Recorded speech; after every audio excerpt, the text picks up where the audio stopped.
C'est délicat parce que irremplaçable, bon, on sait bien. À 84 matchs d'affilée aussi. Non.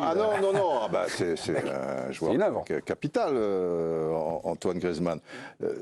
Il est clair qu'on n'a pas l'équivalent dans le profil du joueur capable de réaliser ce que fait Griezmann, les box-to-box, le jeu court, le jeu long du pied gauche, le QI football qu'on connaît, une certaine adresse devant le but si besoin, les passes pour Mbappé ou d'autres, une générosité, un altruisme, enfin tout le tralala, si tu mets bout à bout, c'est, je ne dirais pas le joueur parfait, mais enfin pour l'équipe de France, c'est un joyau.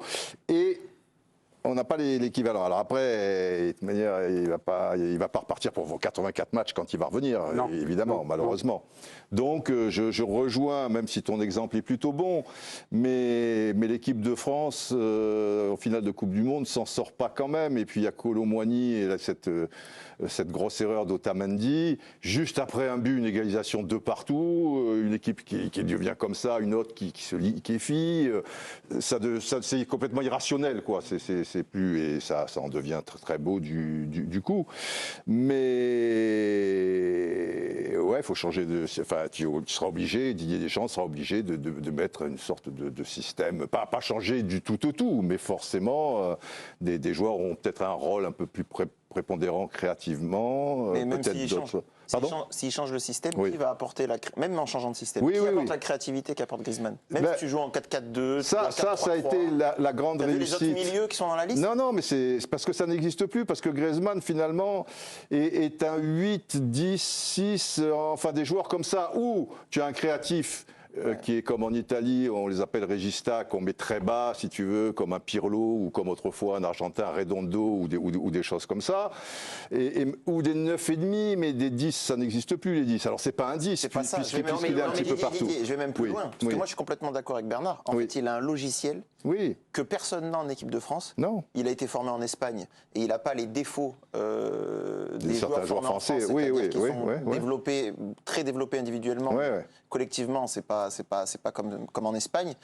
Et en termes de créativité, Hervé, tu peux changer le système autant que tu veux. Déjà que cette équipe de France est souvent en défaut de créativité et lui apporte un petit peu l'étincelle. Alors s'il n'est pas là, alors on sait pas ce que c'est quand il n'est pas là, parce qu'effectivement il joue tous les matchs. Et c'est une bonne nouvelle quand même, Hugo. Oui, mais non, mais je trouve. Mais pourquoi c'est une bonne nouvelle? Parce que son absence est une bonne nouvelle, parce que il vaut mieux à son âge qu'il soit absent maintenant, plutôt que juste au début de l'Euro ou pendant l'Euro. Parce que là, ça va forcer Didier Deschamps à essayer de trouver un palliatif à Griezmann. C'est pour ça que j'ai terminé en disant on ne peut pas le changer. Il n'est pas interchangeable avec un autre joueur. Et là-dessus, Didier m'a rejoint. Mais il va falloir qu'il invente autre chose, Didier Deschamps. Alors, un autre système de jeu, avec une autre animation. Par exemple, si tu joues en 4-3-3, si tu joues en 4-3-3. Oui, mais je finis juste en 2 secondes. Et que donc, finalement, ces matchs-là de préparation, ils servent justement à ça, à trouver un variable ajustable à l'absence de Griezmann. On va écouter Didier Deschamps aujourd'hui en conférence de presse. Écoutez-le, Didier Deschamps. Donc le forfait, au moment où il prend la parole en conférence de presse, n'est pas acté, mais c'est dans l'air. Écoutez ce qu'il nous dit. Avec les qualités d'Antoine dans son registre, on ne pourra pas trouver un joueur qui a ces caractéristiques-là. Antoine, s'il a le record de matchs en continu depuis je ne sais pas combien de temps, c'est qu'il a pris beaucoup de place et il était systématiquement là. Donc, et quand on sait l'influence d'Antoine, oui, donc c'est un remplacement poste pour poste. J'aime pas ce mot-là, impossible, mais bon, c'est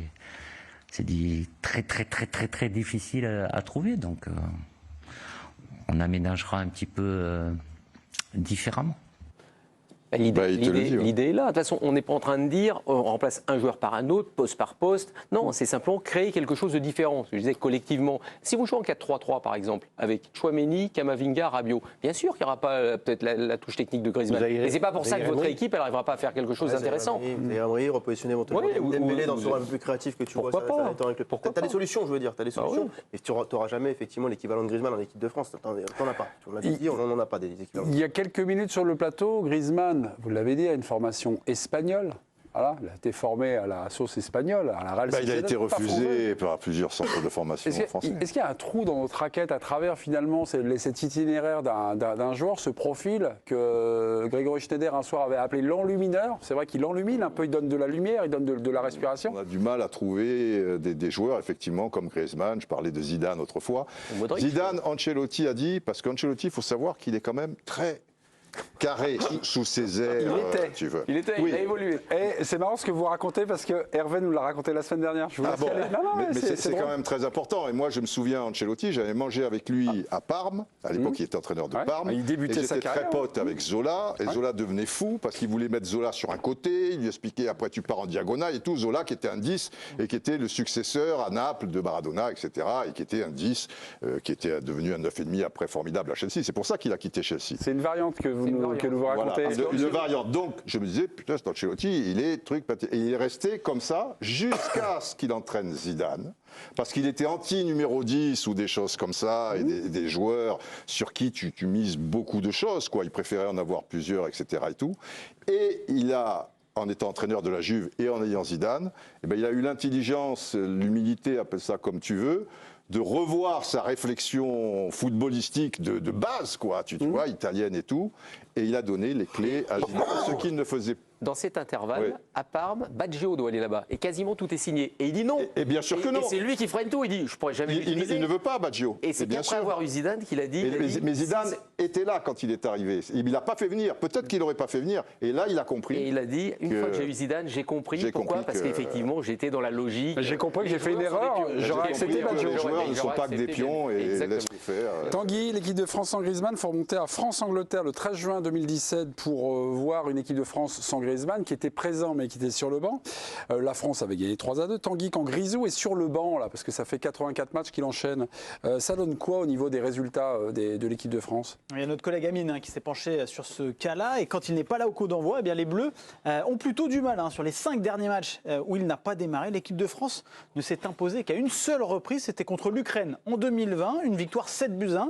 Mais sinon, c'est 3 défaites contre la Tunisie et la Croatie en 2022 et face à la Finlande en 2020 et un petit match nul en Croatie en 2022. Voilà. Et celui qui a été rappelé, c'est Guendouzi. Matteo, alors évidemment, c'est pas le... Non, c'est pas être son remplaçant. Non, c'est pas le même joueur. Il fait une bonne saison, Matteo, à la Lazio. Il est devenu titulaire. Et voilà, on n'a pas de joueurs comme ça. Voilà. J'ai regardé, tiens, s'il y avait des joueurs qui émergeaient avec un problème. Je vous sers le Magnès Akliouche de Monaco, mais c'est encore un jeune joueur. Il fréquente les espoirs. Mais il y a beaucoup de joueurs qui sortent, des joueurs de profondeur. Mais peu de joueurs, on va dire, de rapport, de passe. En espoir, sur la génération 2000, Enzo Lefebvre, il a une qualité c'est vrai, vous avez technique qui le rapproche des joueurs un petit peu espagnols, mais il joue un peu plus bas sur le terrain. Et puis c'est... Il l'emmène plus bas. Autrefois, il a commencé plus haut. Mais c'est d'un niveau moindre, quand même. C'est d'un niveau moindre. Ah oui, d'accord. On n'a pas le crack générationnel comme Griezmann. Ça, on l'a pas. Non.